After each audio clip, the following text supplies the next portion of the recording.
नमस्कार दोस्तों। आज हमारी ओपन क्वेश्चन की टीम आई है श्री दुधेश्वरनाथ मठ मंदिर में, जो कि स्थित है उत्तर प्रदेश के गाजियाबाद जिले में। कहा गया है कि इस मंदिर का इतिहास हजारों साल पुराना है। इस मंदिर में महादेव शिव को श्री दुधेश्वरनाथ महादेव के नाम से जाना जाता है। यह मंदिर महादेव शिव के अनेकों प्राचीन मंदिरों में से एक है। इस मंदिर का इतिहास रावण काल से भी पहले का बताया जाता है। कहा गया है कि इस स्थान पर लंका नरेश रावण के पिताजी विश्वा ने महादेव को प्रसन्न करने के लिए कठोर तपस्या की थी, जिससे प्रसन्न होकर महादेव ने उनको इस स्थान पर अपने दर्शन दिए थे।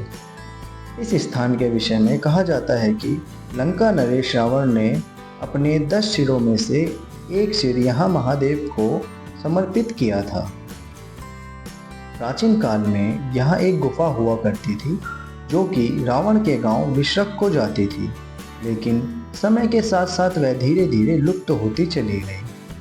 श्री दुधेश्वरनाथ मंदिर में कई सिद्ध साधुओं ने जीवित समाधि ली, जिनके मरण उपरांत उनको यहाँ पिंडी रूप में स्थान दिया गया। कहते हैं कि महादेव ध्यान में लीन रहते हैं, इसलिए नंदी महाराज यहाँ सभी भक्तों की मनोकामनाएं सुनते हैं।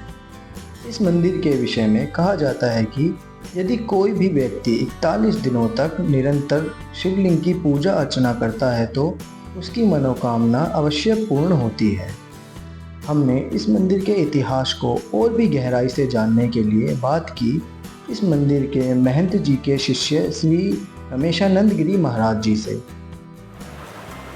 मैं महंत श्री नारायण गिरी जी महाराज, जो वर्तमान में यहाँ महंत हैं, मैं उनका शिष्य रमेशानंद गिरी जी महाराज, जूना अखाड़ा दुधेश्वरनाथ मंदिर मैं यहाँ पर कार्यरत हूँ और पूरी उनकी जो कार्य प्रणाली है वो मैं ही यहाँ देखता हूँ।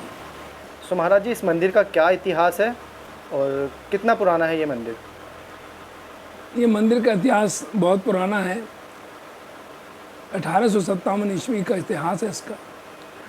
पहले यहाँ पूरा एक जंगल हुआ करता था, जो इस जंगल में रावण के पिता विश्वशर्मा यहाँ पूजा करने आया करते थे। तो जब वह पूजा करते थे जंगल में, तो यहाँ पर टीला हुआ करता था मिट्टी का, तो वह ध्यान करते थे। तो एक केला गांव था नज़दीक में यहाँ पर, उस केला गांव टीले के पीछे था। तो वह ध्यान करते थे तो भगवान शंकर साक्षात प्रकट होकर के उनको दर्शन दिए और कृपा पात्र होकर के उन्होंने कहा, प्रभु अब यहीं आप विराजमान होइए, और भगवान शंकर पिंडी रूप में यहाँ विराजमान हो गए। तो केला गांव था एक नज़दीक में, वहाँ से कुछ गाय आती थी और स्वतः पिंडी पर खड़ी होकर के वह दूध अपने आप स्वतः देती थी और चली जाती थी। तो गांव वालों ने देखा कि भाई गाय का दूध कौन निकाल लेता है। छुप के देखा तो गाय खड़े होकर के दूध दे रही हैं पिंडी पर।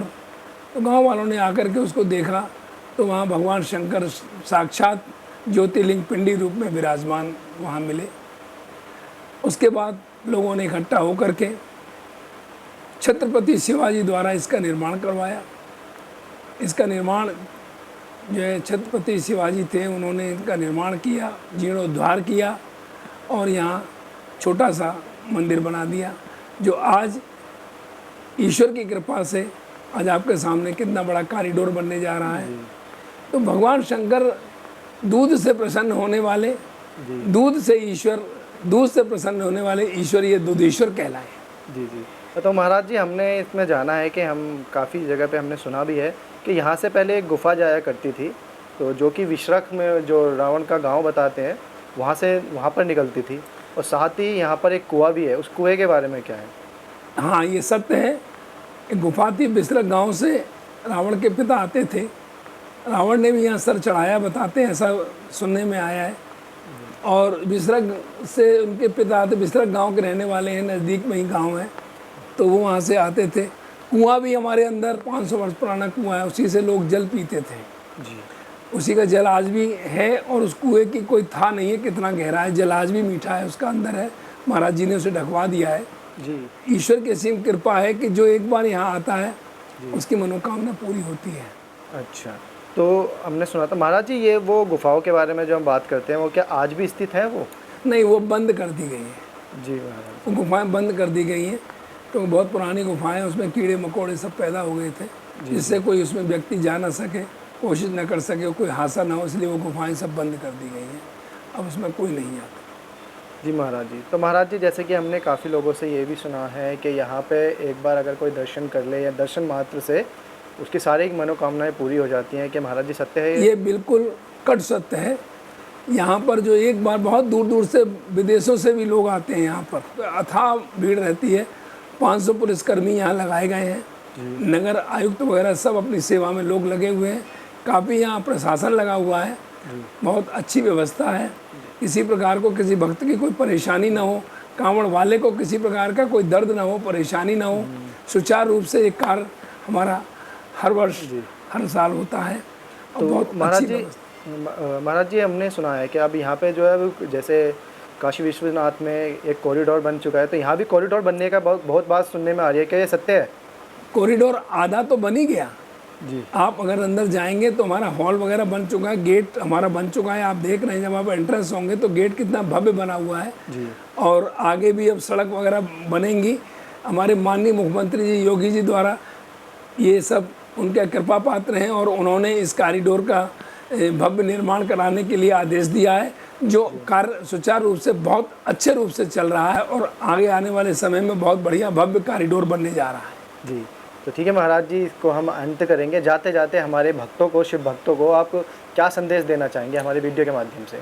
आपके शिव भक्तों को ये संदेश देना चाहूँगा कि जो मन से गंगा जल लेके आते हैं, नमः शिवाय का जाप करते हुए ध्यान से एकाग्रचित होकर के इस मंत्र का जाप करके आप भगवान शंकर पर जल चढ़ाएंगे। ओम त्र्यंबकम प्रजामहे सुगंधिम पुष्टवर्धनम उर्वारुकं वंदे मृत्युमुष्मामताम, यह भी मंत्र बोल करके भी जल चढ़ाएंगे तो लोगों की मनोकामनाएं पूरी होंगी। ओम नमः शिवाय का जाप करते करते मंत्र चढ़ाएंगे, जल चढ़ाएंगे तो भी लोगों की मनोकामनाएं पूरी होंगी। यहाँ बहुत जल्दी भगवान शंकर भोलेनाथ साक्षात ज्योतिर्लिंग पे विराजमान हैं और सबकी मनोकामना पूरी करते हैं।